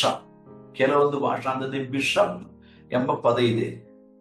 ಅಧ್ಯಕ್ಷ, ಬಿಷಪ್ ಅಂದ್ರೆ ಅಧ್ಯಕ್ಷ ಅಂತ ಅಷ್ಟೇ. ಸಭಾಪಾಲಕ, ಪಾಸ್ಟರ್, ಪಾಲನೆ ಮಾಡುವನು, ಸಭೆಯನ್ನ ಆತ್ಮೀಕವಾಗಿ ಪಾಲನೆ ಮಾಡುವನು, ಅವನು ಸಭಾಪಾಲಕ. ಅವನು ಮಕ್ಕಳಿಗೆ ತಂದೆಯಾಗಿದ್ದಾನೆ ಹೊರತು ಫಾದರ್ ಅಲ್ಲ. ಓಕೆ, ತನ್ನ ಕುಟುಂಬದಲ್ಲಿ ತನ್ನ ಹೆಂಡತಿಯ ಮೂಲಕವಾಗಿ ಹುಟ್ಟಿದ ಮಕ್ಕಳಿಗೆ ಅವನು ಫಾದರ್, ಅಲ್ಲದಿದ್ರೆ ಅವನು ಫಾದರ್ ಅಂತ ಕರೆಸ್ಕೊಳ್ಳಕ್ಕೆ ಯೋಗ್ಯನಲ್ಲ. ಯೇಸುಸ್ವಾಮಿ ಹೇಳಿದ್ದಾನೆ ಮತ್ತಾಯ ಸುವಾರ್ತೆಯಲ್ಲಿ, ಭೂಲೋಕದಲ್ಲಿ ಆತ್ಮಿಕವಾಗಿ ನಿಮ್ಮನ್ನು ನಡೆಸುವ ಯಾರನ್ನೂ ತಂದೆ ಎಂಬುದಾಗಿ ಕರೆಯಬೇಡಿ ಅಲ್ವಾ, ಗುರುವೊಂದು ಹೇಳಬೇಡಿ, ಕರೆಯಬೇಡಿ, ನಾನೊಬ್ಬನೇ ನಿಮಗೆ ತಂದೆ, ಪರಲೋಕದಲ್ಲಿರುವಂತ ಒಬ್ಬನಷ್ಟೇ ತಂದೆ, ನಾನೊಬ್ಬನೇ ನಿಮ್ಮ ಗುರು, ನಿನ್ನ ಬೋಧಕ ಎಂಬುದಾಗಿ ಸ್ವಾಮಿ ಹೇಳಿದ್ದಾನೆ. ಸೊ ಇಲ್ಲಿ ಇದೆಲ್ಲ ನಾನು ಬಿಡಿಸಿ ಹೇಳಕ್ಕೆ ಈಗ ಸಮಯದ ಕಾರಣ ಬೇಗ ನಾನು ಮುಗಿಸ್ಕೊಳ್ಲಿಕ್ಕೆ ಬಯಸ್ತಾ ಇದ್ದೇನೆ. ಸೊ ಸಭಾಪಾಲನೆ ಮಾಡುವಂತ ಪಾಸ್ಟ್ರು ಅವರು ಏನ್ ಮಾಡಬೇಕು? ಸುವಾರ್ತಿಕನ ಮೂಲಕವಾಗಿ ರಕ್ಷಣೆ ಹೊಂದಿ ದೀಕ್ಷಾಸನ ಮಾಡಿಸಿಕೊಂಡು ಸಭೆಯೊಳಕ್ಕೆ ಬಂದಂತ ಈ ವಿಶ್ವಾಸಿಗಳನ್ನ ದೇವರ ವಾಕ್ಯದ ಮೂಲಕ ಕ್ರಿಸ್ತನಲ್ಲಿ ಆತ್ಮಿಕವಾಗಿ ಬೆಳೆಸಬೇಕು. ವಾಕ್ಯ ಘೋಷಣೆಯನ್ನು ಕೊಟ್ಟು ಕ್ರಿಸ್ತನ ಪರಿಪೂರ್ಣತೆಗೆ ಅವರನ್ನು ನಡೆಸಬೇಕು ಮತ್ತು ಅವರನ್ನ ಆತ್ಮಿಕ ಜೀವನದಲ್ಲಿ ತಿದ್ದುಪಡಿಸಿ ಅವರಿಗೆ ಎಚ್ಚರಿಸಿ ಅವರನ್ನ ಪಾಲಿಸಬೇಕು. ನಾಯಕತ್ವದನ್ನ ವಹಿಸಿಕೊಂಡು ಅವರನ್ನ ನಡೆಸಬೇಕು. ಇದು ಸಭಾಪಾಲಕನ ಕೆಲಸ ಅಥವಾ ಸಭಾಪಾಲಕನ ಎಂಬ ಹೆಸರಿನ ಅರ್ಥ ಅಂತ ಹೇಳೋದು. ಈಗ ಐದನೇದು, ಸಮಯದ ಕಾರಣ ಬೇಗ ಬೇಗ ಹೋಗ್ತಾ ಇದ್ದೀನಿ. ಐದನೇದು ಉಪದೇಶಿಗಳು. ಫಿಫ್ತ್, ಇಲ್ಲಿ ಎಫೆಸ ಪತ್ರ ಮಾತ್ರ ನಾನು ನೋಡ್ತಾ ಇದ್ದೀನಿ, ನಾವು ಧ್ಯಾನಿಸ್ತಾ ಇದ್ದೇವೆ. ಓಕೆ, ಎಫೆಸ ಪತ್ರದ ಹೊರತು ಬೇರೆ ಪತ್ರಗಳಲ್ಲಿಯೂ ಬೇರೆ ಸೇವಕರ ಕುರಿತಾಗಿ ಬರೆದಿದೆ. ಇಷ್ಟು ಮಾತ್ರವಲ್ಲ ಸೇವಕರಿರುವುದು. ಈ 5 ಸೇವಕರ ಕುರಿತಾಗಿ ಮಾತ್ರವಲ್ಲ ಬೈಬಲ್ ಹೇಳುವಂಥದ್ದು. ಇದು ಎಫೆಸ ಪತ್ರ 4ನೇ ಅಧ್ಯಾಯದಲ್ಲಿ 11ನೇ ವರ್ಷದಲ್ಲಿ ಮಾತ್ರ. ಬೇರೆ ವಾಕ್ಯಗಳಲ್ಲಿಯೂ ಬೇರೆ ಸೇವಕರ ಕುರಿತಾಗಿ ನಾವು ಓದುತ್ತೇವೆ, ಅವರು ಕೂಡ ದೇವರ ಸೇವೆ ಮಾಡುವರೆ. ಬಟ್ ಆದರೆ ಮುಖ್ಯವಾಗಿ ಎಫೆಸ ಪತ್ರ ನಮ್ಮ ಅಧ್ಯಯನದ ಪುಸ್ತಕವಾಗಿರುವುದರಿಂದ 4ನೇ ಅಧ್ಯಾಯದ 11ನೇ ವಚನದ ಆಧಾರದ ಮೇರೆಗೆ ನಾನು ನಿಮ್ಮೊಟ್ಟಿಗೆ ಮಾತಾಡ್ತಾ ಇದ್ದೀನಿ. ಅರ್ಥ ಆಯ್ತಾ? ಸೊ ಇಲ್ಲಿ 5ನೇದಾಗಿ ನಾವು ಗಮನಿಸುವಾಗ ಉಪದೇಶಿಗಳು ಅಥವಾ ಬೋಧಕರು ದೇವರ ವಾಕ್ಯದ ಸತ್ಯತೆ, ಅಧಿಕಾರದಿಂದ ಮತ್ತು ಅರ್ಥವಾಗುವ ರೀತಿಯಲ್ಲಿ, ಪ್ರತಿಯೊಬ್ಬರಿಗೂ ತಿಳಿಯುವ ರೀತಿಯಲ್ಲಿ ಅದರ ಮಹತ್ವವನ್ನ, ಪವಿತ್ರತೆಯನ್ನ ಕಾಪಾಡಿಕೊಂಡು ದೇವ ಜನರಿಗೆ ಉಪದೇಶ ಮಾಡಿ ತಪ್ಪು ಬೋಧಕರಿಂದ ತಪ್ಪಿಸಿ ಆತ್ಮೀಕವಾಗಿ ಕ್ರಿಸ್ತನ ಸಾರೂಪ್ಯಕ್ಕೆ ಅವರನ್ನು ಬೆಳೆಸುವಂತ ಕೆಲಸ ಒಬ್ಬ ಉಪದೇಶಿಯ ಕೆಲಸವಾಗಿದೆ. ಇವತ್ತು ಉಪದೇಶಿ ಎಂಬ ಹೆಸರು ಯಾರಿಗೂ ಇಷ್ಟ ಇಲ್ಲ ಅಲ್ವಾ? ನಾನೀಗ ನಿಮಗೆ ಉಪದೇಶ ಮಾಡ್ತಾ ಇದ್ದೀನಿ, ನಾನು ನಿಮಗೆ ಬೋಧನೆ ಮಾಡ್ತಾ ಇದ್ದೀನಿ. ಯಾರು ಸಹ ತಮ್ಮ ಶಿರೋನಾಮಕ್ಕೆ ಟೀಚರ್ ಎಂಬ ಬರ್ಸ್ಕೊಂಡದನ್ನ ನೋಡಿಲ್ಲ. ಬಹಳ ಅಪರೂಪ. ಟೀಚರ್ ಅದು ಯಾರಿಗೂ ಬೇಡ. ಪಾಸ್ಟರ್, ಪ್ರವಾದಿ, ಅಪೋಸ್ತಲ, ಇವ್ಯಾಂಜಲಿಸ್ಟ್, ಆಮೇಲೆ ಪ್ರವಾದಿ. ಕೆಲವರು ವಿಚಾರ ಸುವಾರ್ತಿಕನು ಅಂದರೆ ಅದು ಬಹಳ ಕೆಳಮಟ್ಟದಲ್ಲಿರುವಂತ ಸೇವಕ. ಅದಾದ ನಂತರ ಪಾಸ್ಟರ್ ಎಂಬ ಪದವಿ ಇನ್ನು ಸ್ವಲ್ಪ ಎತ್ತರವಾದದ್ದು, ಇನ್ನು ಸ್ವಲ್ಪ ಈ ಪ್ರೊಸೆಷನ್. ಅದಾದ ಮೇಲೆ ಪ್ರವಾದಿ ಎಂಬ ಆ ಒಂದು ಮಟ್ಟ, ಅದಾದ ನಂತರ ಅಪೋಸ್ತಲನು ಎಂಬ ಮಟ್ಟ. ಆದ್ರೆ ಸಾಧಾರಣ ಇದೆಲ್ಲ ಎಲ್ರಿಗೂ ಇಷ್ಟ. ಆದ್ರೆ ಈ ಬೋಧಕನು ಟೀಚರ್ ಎಂಬ ಶಿರೋನಾಮ ಯಾರಿಗೂ ಬೇಡ. ಆದ್ರೆ ಇದು ಅತಿ ಶ್ರೇಷ್ಠವಾದ ಸಭೆಯಲ್ಲಿ ದೇವರು ನೇಮಿಸಿರುವ ಅತಿ ಶ್ರೇಷ್ಠವಾದ ಒಬ್ಬ ಸೇವೆ ಎಂಬುದು ಇವತ್ತು ಬಹಳ ಜನರಿಗೆ ಗೊತ್ತಿಲ್ಲ. ಈಗ ಇದ್ರ ಜೊತೆಯಾಗಿ ಇನ್ನೊಂದು ವಿಷಯ ಕೂಡ ನಾನು ಹೇಳಲಿಕ್ಕೆ ಬಯಸ್ತೀನಿ. ಅದೇನಪ್ಪ ಅಂತಂದ್ರೆ, ಈ 5 ಸೇವೆ ಕೂಡ ಒಬ್ಬ ವ್ಯಕ್ತಿ ಮಾಡಬಹುದು. ಓಕೆ, ಈ 5 ಸೇವೆ ಕೂಡ ಒಬ್ಬ ವ್ಯಕ್ತಿಗೆ ದೇವರು ಕೊಡಬಹುದು. ಬಟ್ ಎಲ್ಲರಿಗೂ ಆ ವರ ಇಲ್ಲದಿರಬಹುದು.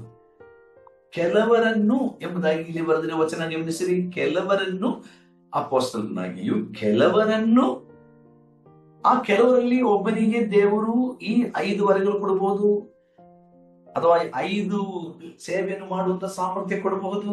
ಸಭೆ ಸ್ಥಾಪನೆ ಮಾಡುವಂತ ಸಾಮರ್ಥ್ಯ, ಸುವಾರ್ತೆಯನ್ನು ಸಾರುವಂತ ಸಾಮರ್ಥ್ಯ, ಉಪದೇಶ ಮಾಡುವಂತ ಸಾಮರ್ಥ್ಯ, ಪಾಸ್ಟರ್ ಆಗಿರುವಂತ ಸಾಮರ್ಥ್ಯ. ಆದ್ರೆ ಒಂದೇ ಕಾಲದಲ್ಲಿ ಅಲ್ಲದಿರಬಹುದು, ಬೇರೆ ಬೇರೆ ಸಮಯಗಳಲ್ಲಿ ಇರಬಹುದು. ಅಥವಾ ಅಪೋಸ್ತಲ ಆಗುವಂತ ಅಥವಾ ಅಪೋಸ್ತಲ ಎಂಬ ಹೆಸರನ್ನ ಪ್ರಕಾರವಾಗಿ ಸೇವೆ ಮಾಡುವಂತ ಒಂದು ಯೋಗ್ಯತೆ. ಹೀಗೆ ದೇವರು ಒಬ್ಬರಿಗೆ ಮಾತ್ರ ಈ 5 ಕೆಲಸಗಳನ್ನು ಮಾಡುವುದಕ್ಕೆ ಅವಕಾಶ ಕೊಡಬಹುದು, ಅಥವಾ ಒಬ್ಬರಿಗೆ ಒಂದು ಕೆಲಸ ಮಾತ್ರ ಮಾಡುವುದಕ್ಕೆ ನಿರ್ದಿಷ್ಟವಾದ ಒಂದೇ ಒಂದು ಕೆಲಸವನ್ನು ಮಾತ್ರ ಮಾಡುವುದಕ್ಕೆ ಅವಕಾಶ ಕೊಡಬಹುದು, ಅಥವಾ 2-3 ಸೇವೆಗಳನ್ನು ಮಾಡುವುದಕ್ಕೆ ಒಬ್ಬರಿಗೆ ದೇವರು ಸಾಮರ್ಥ್ಯ ಕೊಡಬಹುದು. ಅಂದ್ರೆ ನಾನು ಹೇಳಿದ ಕೆಲವರಿಗೆ ಪ್ರವಾದಿಗಳಾಗಿರ್ತಾರೆ, ಬಟ್ ಅದೇ ಸಮಯದಲ್ಲಿ ಪಾಸ್ಟರ್ ಆಗಿರ್ತಾರೆ. ಪಾಸ್ಟರ್ ಸೇವೆಯನ್ನು ಮಾಡ್ತಾರೆ, ಪ್ರವಾದಿ ಸೇವೆಯನ್ನು ಮಾಡ್ತಾರೆ. ಪಾಸ್ಟರ್ ಸೇವೆಯನ್ನು ಮಾಡ್ತಾರೆ, ಬೋಧಕನ ಸೇವೆಯನ್ನು ಮಾಡ್ತಾರೆ.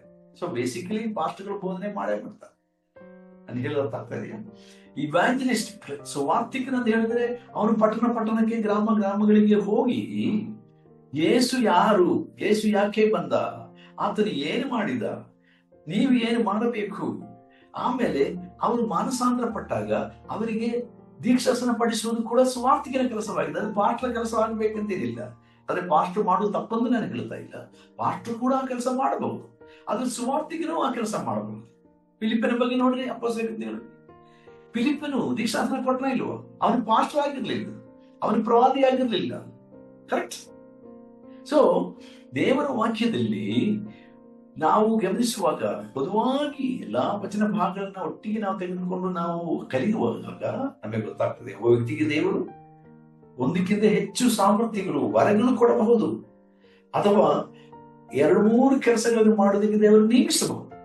ನಾನು ಅಪೊಸ್ತಲನ ಸೇವೆ ಮಾಡಿದ್ದೀನಿ, ನಾನು ಸಭಾ ಸ್ಥಾಪನೆ ಮಾಡುವ ಸೇವೆ ಮಾಡಿದ್ದೀನಿ, ಸೌವಾರ್ತಿಕನ ಸೇವೆಯೂ ಮಾಡಿದ್ದೀನಿ, ಬೋಧಕನಾಗಿ ಜನರಿಗೆ ಬೋಧಿಸ್ತಾ ಇದ್ದೀನಿ, ನಾನು ಪ್ರವಾದನೆ ಹೇಳ್ತೀನಿ, ಅನೇಕರಿಗೆ ಪ್ರವಾದ ನೋಡಿ ಹೇಳಿದ್ದು ಸತ್ಯವಾಗಿದೆ, ಮತ್ತು ವಾಕ್ಯದಿಂದ ಉಪದೇಶ ಮಾಡಿ ತಿದ್ದುಪಡಿಸಿ ಎಚ್ಚರಿಸಿ ನಾನು ಬೋಧನೆ ಮಾಡಿದ್ದೀನಿ.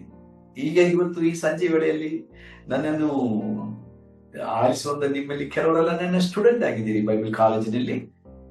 ಸೊ ನಿಮಗೆ ಗೊತ್ತಿದೆ ನಾನು ಹೇಳುವಂಥದ್ದು. ನಮ್ಮ ಸಹೋದರಿ ಮೀನಾ ಇದ್ದಾರೆ, ಹಾಗೆ ಕೆಲವರೆಲ್ಲ ಇದ್ದೀರಿ. ಸೊ ನಾನು ಹೇಳುವಂಥದ್ದು, ಒಬ್ಬ ವ್ಯಕ್ತಿ ಒಂದಕ್ಕಿಂತ ಹೆಚ್ಚು ಕಾರ್ಯಗಳಿಗೋಸ್ಕರ, ಕಾರ್ಯ ನಿರ್ವಹಣೆಗೋಸ್ಕರ ದೇವರು ನೇಮಿಸಬಹುದು. ಅದೇ ಸಮಯದಲ್ಲಿ ಈ ಎಲ್ಲಾ ಸೇವಕರು ಒಂದೇ ಸಭೆಯಲ್ಲಿರಬಹುದು. ಇದಿನ್ನೊಂದು ವಿಷಯ. ಒಂದು ಸ್ಥಳೀಯ ಸಭೆಯಲ್ಲಿ ಈ 5 ನೇಮನಗಳು ಕೂಡ ದೇವರು ಕೊಡಲ್ಲ ಅಂತಲ್ಲ.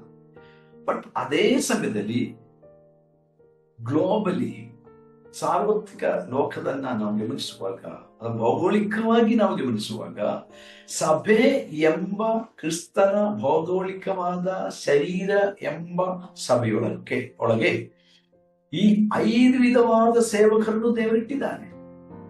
ಅದೇ ಸಮಯದಲ್ಲಿ ಒಂದು ಪ್ರತ್ಯೇಕ ಸ್ಥಳದಲ್ಲಿ ಇರುವ ಸಭೆಗೂ ಆ ಸೇವಕರನ್ನ ದೇವರು ನೇಮಿಸಬಹುದು. ಆದ್ರೆ ಅಂತ ಸಭೆಗಳು ಬಹಳ ವಿರಳ. 5 ದಿನಗಳಲ್ಲಿ ಮೊದಲನೇ ಶತಮಾನದಲ್ಲಿ ಅಂತ ಸೇವಕರಿದ್ದರು, ಅಂತ ಸಭೆಗಳಿದ್ದವು. ಇದು ನಾವು ಗಮನಕ್ಕೆ ತೆಗೆದುಕೊಳ್ಳಬೇಕು. ಸರಿ, ಈಗ ನಮ್ಮ ಸಮಯವು ದಾಟಿ ಹೋಗಿದೆ.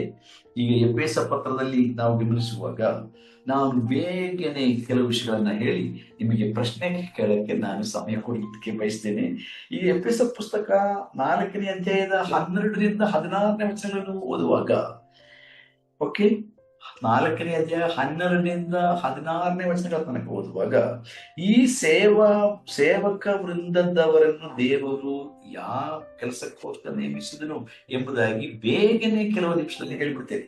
ಒಂದನೇದಾಗಿ, ದೇವರ ಭಕ್ತರ ತರಬೇತಿ, the training of God's people, spiritual training. ಆತ್ಮೀಕವಾದ ತರಬೇತಿಗೋಸ್ಕರವಾಗಿ ಅಥವಾ ತರಬೇತಿ ಕೊಡುವುದಕ್ಕೋಸ್ಕರ ಈ 5 ವಿಧವಾದ ಸೇವಕರನ್ನ ಸಭೆಯೊಳಗೆ ಅಥವಾ ಸಭೆ ಎಂಬ ದೇಹದಲ್ಲಿ ಸ್ವಾಮಿ ಇಟ್ಟಿದ್ದಾರೆ. ಇಲ್ಲಿ ಒಂದನೇದು. ಎರಡನೇದು, ಕ್ರಿಸ್ತನ ದೇಹ ಎಂಬ ಸಭೆಯನ್ನು ಆತ್ಮೀಕವಾಗಿ ವೃದ್ಧಿಪಡಿಸಬೇಕು, ಪಕ್ವತೆಗೆ ನಡೆಸಬೇಕು. To bring spiritual maturity to the body of Christ, the church. ಇದು ಎರಡನೇದು. ಬರ್ಕೊಳ್ತಾ ಇದ್ದೀರಾ? ಎರಡನೇದು, ಆತ್ಮೀಕ ದೇಹವನ್ನ ಅಂದರೆ ಕ್ರಿಸ್ತನ ಆತ್ಮೀಕ ದೇಹ ಸಭೆಯನ್ನ ಆತ್ಮೀಕವಾಗಿ ವೃದ್ಧಿಪಡಿಸುವುದಕ್ಕೋಸ್ಕರ ಈ ಸೇವಕರನ್ನ ದೇವರ ಸಭೆಯಲ್ಲಿ ನೇಮಿಸಿದ್ದಾರೆ. ಮೂರನೇದು, ದೇವ ಜನರು ಐಕ್ಯರಾಗಿರಬೇಕು ಅಥವಾ ಐಕ್ಯತೆಯಲ್ಲಿ ಅವರನ್ನ ಬೆಳೆಸಬೇಕು. ಅದಕ್ಕೋಸ್ಕರ ಈ 5 ತರಹದ ಸೇವಕರನ್ನ ಸಭೆಯೊಳಗೆ ದೇವರು ನೇಮಿಸಿದ್ದಾರೆ. For the unity of the body of Christ. ನಾಲ್ಕನೇದಾಗಿ, ದೇವಕುಮಾರನ ಕುರಿತಾದ ತಿಳುವಳಿಕೆ ಸಭೆಗೆ ಉಂಟಾಗಬೇಕು. In order to fill the believers with the knowledge of the head, the Lord Jesus Christ. ಕರ್ತನಾದ ಯೇಸು ಕ್ರಿಸ್ತನೆಂಬ ಶಿರಸ್ಸೆಂಬ ನಮ್ಮ ಯಜಮಾನನ ಕುರಿತಾಗಿ ಆಳವಾದ ತಿಳುವಳಿಕೆ, ನಿಕಟವಾದ ತಿಳುವಳಿಕೆ ನಮಗೆ ಬರಬೇಕು. ಅದಕ್ಕೋಸ್ಕರ ದೇವರು ಈ 5 ತರಹದ ಸೇವಕರನ್ನ ಇರಿಸಿದ್ದಾರೆ. ಐದನೇದು, ದೇವ ಜನರನ್ನು ಗಮನಿಸಿ, ದೇವ ಜನರನ್ನು ನಂಬಿಕೆಯಲ್ಲಿ ದೃಢಪಡಿಸಬೇಕು. ದೇವ ಜನರನ್ನ ವಾಕ್ಯದ ಪ್ರಕಾರದ ನಂಬಿಕೆ, ವಾಕ್ಯದ ಹೊರತಾಗಿರುವ ನಂಬಿಕೆ ಅಲ್ಲ, ವಾಕ್ಯದ ಪ್ರಕಾರವಾದ ನಂಬಿಕೆ. 6ನೇದು, ದೇವ ಜನರು ಕರ್ತನನ್ನು ಆತ್ಮೀಕ ರೀತಿಯಲ್ಲಿ ಸತ್ಯಕ್ಕೆ ತಕ್ಕ ಹಾಗೆ ಆರಾಧಿಸಬೇಕು. ಯೋಹಾನ ಸುವಾರ್ತೆ 4ರಲ್ಲಿ ಅವರು ತಿಳುವಳಿಕೆಯುಳ್ಳವರಾಗಿ ಆರಾಧಿಸಬೇಕು. ತಿಳುವಳಿಕೆ ಇಲ್ಲದರಾಗಿ ಇವತ್ತು ಅನೇಕ ದೇವ ಜನರನ್ನು ಹೇಳುವವರು ಆರಾಧಿಸ್ತಾರೆ. ಆದರೆ ಆತ್ಮೀಕ ರೀತಿಯಲ್ಲಿ ಸತ್ಯವಾಕ್ಯಕ್ಕೆ ಅನುಗುಣವಾಗಿ ಅವರು ಸತ್ಯ ದೇವರನ್ನು ಆರಾಧಿಸಬೇಕು. ಅದಕ್ಕಾಗಿ ದೇವರವರನ್ನು ನೇಮಿಸಿದ್ದಾರೆ. ಇದು 6ನೇದು. 7ನೇದು ಮತ್ತು ಕೊನೆಯದಾಗಿ, ಕ್ರಿಸ್ತನ ಪರಿಪೂರ್ಣತೆಗೆ ನಡೆಸಬೇಕು. To bring them into the perfect fullness of Jesus Christ. ಕ್ರಿಸ್ತನ ಪರಿಪೂರ್ಣತೆಗೆ ಸಿದ್ಧಪಡಿಸುವುದಕ್ಕೋಸ್ಕರ ಈ ಸೇವಕರನ್ನ ದೇವರು ಕೊಟ್ಟಿದ್ದಾರೆ. 7 ವಿಷಯಗಳು ನಾನು ಹೇಳಿದೆ. 7 ಥಿಂಗ್ಸ್. ಸೊ ತಂದೆಯಾದ ದೇವರು ಇವರನ್ನು ನೇಮಿಸಿದನು. 1 ಕೊರಿಂಥ ಪುಸ್ತಕ 12:28 ನಾವು ಓದುವಾಗ 1 ಕೊರಿಂಥ, ತಂದೆಯಾದ ದೇವರೇ ಈ ಸೇವಕರನ್ನು ನೇಮಿಸಿದ್ದಾನೆ. ಎಫೆಸ 4:11 ಕರ್ತನಾದ ಯೇಸು ಇವರನ್ನು ನೇಮಿಸಿದ್ದಾನೆ ಅಂತ ನಾವು ಓದಿದ್ದೇವೆ. 3ನೇದಾಗಿ, ಅಪೊಸ್ತಲ ಕೃತಿಗಳು 20ನೇ ಅಧ್ಯಾಯದ 28ನೇ ವಚನದಲ್ಲಿ ಪವಿತ್ರಾತ್ಮನು ಇವರನ್ನು ನೇಮಿಸಿದ್ದಾನೆ. ಸೊ ಈ 3 ಸೇರಿ ಈ 5 ಸೇವಕರನ್ನ ಸಭೆ ಎಂಬ ದೇಹದಲ್ಲಿ ನೇಮಿಸಿದ್ದಾರೆ. ಇಲ್ಲಿಗೆ ನಾನು ಇಂದಿನ ಪಾಠ ಮುಕ್ತಾಯಗೊಳಿಸ್ತೇನೆ. ಸಮಯವಾಯಿತು. ಇನ್ನೊಂದು 5 ನಿಮಿಷ ಉಳಿದಿದೆ. ನಿಮಗೆ ಪ್ರಶ್ನೆ ಕೇಳೋದಕ್ಕೆ ಸಮಯ ಇರುತ್ತದೆ. ಅದಕ್ಕೆ ಮುಂಚೆ 1 ನಿಮಿಷ ಪ್ರಾರ್ಥನೆ ಮಾಡೋಣ. ಪ್ರೀತಿ ಸ್ವರೂಪನಾದ ದೇವರೇ, ಈ ದಿನದ ಅಧ್ಯಯನಕ್ಕಾಗಿ ಸ್ತೋತ್ರ. ಸೇರಿ ಬಂದಂತೆಲ್ಲ ನಿನ್ನ ಜನರಿಗಾಗಿ ಸ್ತೋತ್ರ ಸಲ್ಲಿಸ್ತೇನೆ. ಪ್ರತ್ಯೇಕವಾಗಿ ಒಬ್ಬೊಬ್ಬರು ಹೆಸರಾಗಿ ಕುಟುಂಬವಾಗಿ ಸಭೆಯಾಗಿ ಆಶೀರ್ವದಿಸಿರಿ. ಇದು ನಮ್ಮ ವ್ಯಕ್ತಿಗತವಾದ ಜೀವನಕ್ಕೂ, ಕುಟುಂಬ ಜೀವನಕ್ಕೂ, ಸಭೆಯ ಜೀವನಕ್ಕೂ, ಈ ಲೋಕದಲ್ಲಿ ಆತ್ಮೀಕ ಜೀವನಕ್ಕೆ ನಮಗೆ ಹೆಚ್ಚು ಫಲಕಾರಿಯಾಗಲಿ ಎಂದು ಪ್ರಾರ್ಥಿಸ್ತೇವೆ. ಹಾಗೆ ಮಾಡೋದಕ್ಕಾಗಿ ಸ್ತೋತ್ರ. ಯೇಸು ಕ್ರಿಸ್ತನ ನಾಮದಲ್ಲಿ ತಂದೆಯೇ, ಆಮೆನ್.